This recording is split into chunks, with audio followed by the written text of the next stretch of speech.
We knew when my wife was 6 months pregnant that we were having a boy, and we had a baby shower and bought all the items needed for an expecting parent. We already had a 5-year-old son, so we could reuse some of his things. When she went into labor, I was there by her side. Wasn't a first for me because I was here 5 years ago. Looking back, as our 5-year-old got older, I remember having doubts whether he was mine when he started growing up because he looked nothing like me. But when he was born, I was the happiest I had been in my entire life. I had married my best friend. I am 29 and she's 27. We quickly became best friends when we met at a park. We had been together for 5 years. She conceived as soon as we became intimate, so I didn't suspect that she was cheating. We met each other's family and she became close with my siblings. We married shortly after our son was born. I started having doubts when he was getting older. He did not look like my child. The more he starts to grow, the more I realized just how different he looked compared to what I expect a child of mine to look like. I had niece and nephews, and so did my wife, and I have spent time with them. My son didn't even come close to looking like anyone on my side of the family. The shape of his face was different from what I would expect my side and my wife's side of the family to look like. It wasn't so obvious to cause me to panic or be paranoid enough to let that alone drive me. It was my 304 of a wife that really set my alarm bells ringing. Whenever she went out, she never went where she said she did. She would have huge holes in her schedule she could never explain to me. For example, one weekday, she told me she was coming home from work late because she had to visit her friend in the hospital. Normally, my wife's work schedule allows her to relieve the babysitter, but because she told me she was visiting a friend at the hospital, I had to leave work early to relieve the babysitter. As I was watching the baby, I scrolled through Facebook to find the friend she claimed she was visiting at the hospital. To my surprise, the friend she told me she was visiting posted a picture a few minutes ago, and she was on vacation with her family. When my wife came back home, I confronted her about it, and she told me that it was an old photo. By the way she reacted, I suspected that she was telling a lie. So I did the needful by following up with the friend. I sent a message to the friend, wishing her a speedy recovery, and she responded with a huge explanation of how she was sick. Suspecting foul play, I went to her boyfriend's Facebook and looked him up as well. Turns out that he was posting about the vacation as well, which clearly shows that my wife went out of her way to convince her friend to lie to me.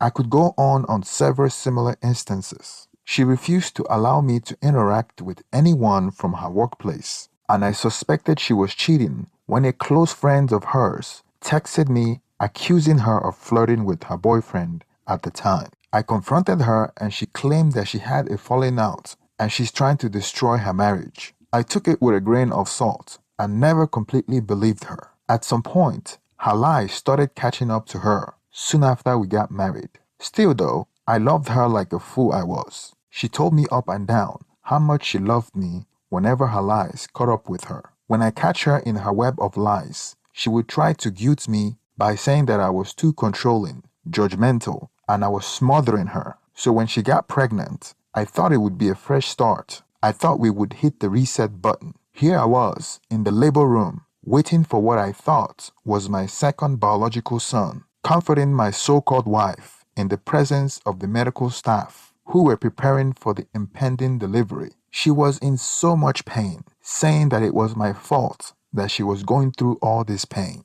As I stood there by her side, holding her hand tightly, offering words of encouragement and reassurance, the atmosphere was charged with anticipation. I can remember every second of that moment because it marked the most traumatic experience of my life, more than the birth of our 5-year-old son. As the contraction intensified and the medical team guided her through the stage of labor, as they coached her on the breathing techniques and provided support and comfort throughout the process, I was still by her side, holding her hand. I wished that I could take on the pain she was feeling at the time. As the medical team prepared for the final stage of delivery, I was ready to welcome another son into the world. Finally, the moment arrived. Still by her side, witnessing the culmination of months of anticipation and love. I heard the baby cry before I saw him. When I finally saw him, I was a bit confused because it looks like a mixed baby.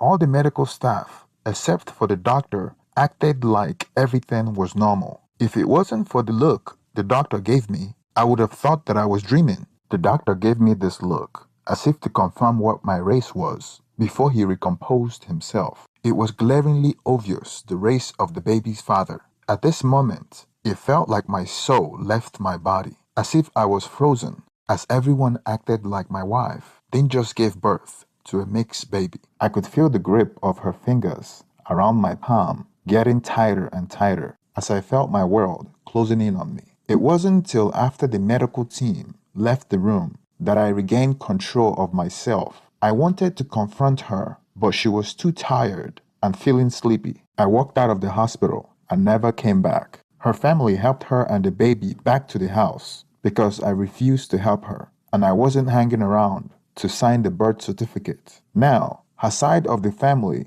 thinks that I'm a terrible person, failing to mention that she was the one that cheated. Soon after, I did a DNA test on my 5-year-old son. The day I received those test results was the day I filed for separation from my shammed marriage. She was still recovering from childbirth when I served her divorce paper. My mom and sister were staying with us because they had helped her out of the hospital, and they were present when I served her the divorce papers. They became combative when I served her, calling me a deadbeat and an irresponsible father. The three of them followed me around the house, getting in my face, trying to force me to get violent. I knew their plans were to entice me to get violent so they can call the cops and use that against me during the divorce process. I didn't take the bait. Up until then, I have been a good father to her son. I was the best dad I could be for him. I loved him with all my heart and put more devotion than her into being the father he deserved. Now though, when I see him, I am filled with disdain. Disdain for the harlot that I have been with for 5 years, and disdain for myself for not trusting my instincts. I have wasted 5 years of my life. Everything that I have and work for is gone, and the emotional toll is even worse. I have been told by multiple people that I am a monster for leaving my son like that. I basically left with a few clothes and went and stayed at an extended stay hotel. I would remain there till I found an apartment and move some of my things, but I will leave all my furniture with her. Moreover, she contributed some of it. I would rather she have it. I don't want anything from my old life to remind me of her. Even when I was at the hotel and she didn't know where I was, she still tried multiple times to guilt me into coming back to her. She would have our 5-year-old call me at random hours of the night, crying and begging for his daddy to come back home, using all sorts of manipulative tactics to torture me as if she hadn't done enough, and then turn around and tell me how much damage I am doing to the family. In every conversation that he is brought up, both online and off, I am berated and shamed that despite the fact that I am not the boy's biological father, I am his dad. Why she continuously cheated on me throughout the marriage. I stopped being friends with most of our mutual friends because she used them to gang up against me. They called me a despicable person for abandoning the child like that, as though they would love me to continue to be cocked. Despite how difficult it was for my parents and siblings, they stood by me. They told me that they supported whatever decision I made. My parents especially, because they have bonded with her son and babysit for us sometimes. I understand how hard it is for them, but any moment with him reminds me of her betrayal and how much of a fool I was. I have sadly come to realize that in most part, my feeling meant nothing to some of our closest friends and family members. They felt I should man up for a child that isn't mine. I understand that the boy is innocent, but so am I. The fault lies with his mother, but nobody seemed to be holding her accountable. All they think about is how I'm abandoning a son that the DNA already proved that he wasn't mine. I know that the man he called his father for his entire life just walked away, but I am expected to man up and act like everything is fine. Some friends and family tried to guilt me, saying that I never loved him or was always looking for a way out. It is hard to convey my emotion through writing words, but for them to be accusing me for allowing the vitriolical hate to fester towards my wife to destroy the life of my 5-year-old son makes me believe that they don't consider me as a person. Which part of the blame lies on her? Everyone is dealing with her with a kid's glove. Is anyone going to hold her accountable? I am supposed to be the man of a kid that isn't mine and just accept being a cuckold. Should I wait for her to have a third child and a fourth? When does it end? How about me? I am a human too. I have feelings too. I feel pain. I feel betrayal. I feel emasculation as well. Why should I put my own life and feelings aside? I was never the boy's father. I love him like one, and honestly, I still do. But I would come to hate and contempt him if I had to play that role. And I would hate myself for not standing up and taking my life back in my own hands. He's not my child, and even though he is innocent, he shouldn't be my problem. We all know who the fault lies. For those who say I stay in her son's life and be his father, that's not realistically possible, as we are getting a divorce,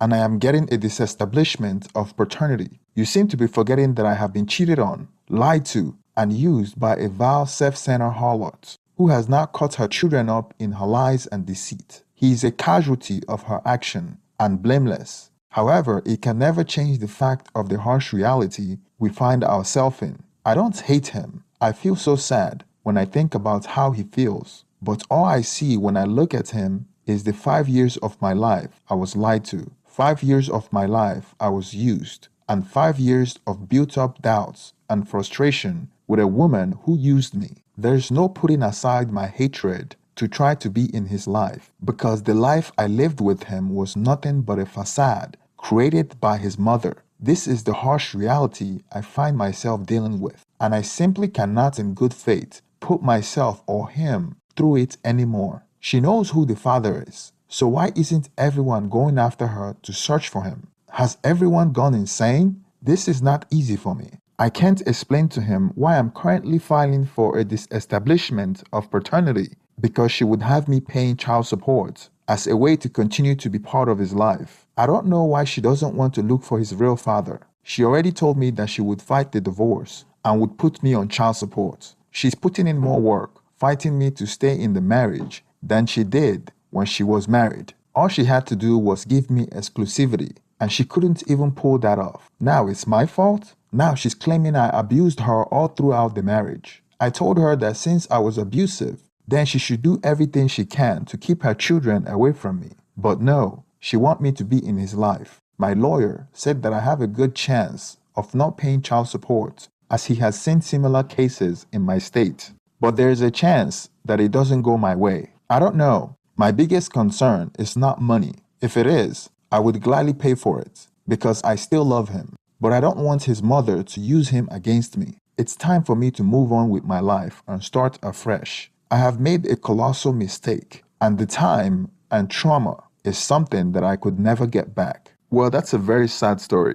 As we all know, paternity fraud is surprisingly common, and I empathize with the original poster. I don't know how the disestablishment of paternity would go, but from my understanding, whether it can be done without the biological father's consent depends on the laws of the specific jurisdiction and the circumstances surrounding the case. Some jurisdictions may allow disestablishment of paternity without the biological father's consent under certain conditions, while others may require his consent or involvement. Most states and countries are moving towards prioritizing the welfare of the child at the expense of the legal father, therefore encouraging more paternity fraud. The welfare of the man is not a concern to the state. This is contributing to a high self-deletion rate, because men to the state are disposable. To them, all men are good for is paying taxes and dying in wars. Remember the scene in the Titanic where women and children goes first. That's the family court in a nutshell. In the family court, men are supposed to be accountable for the decision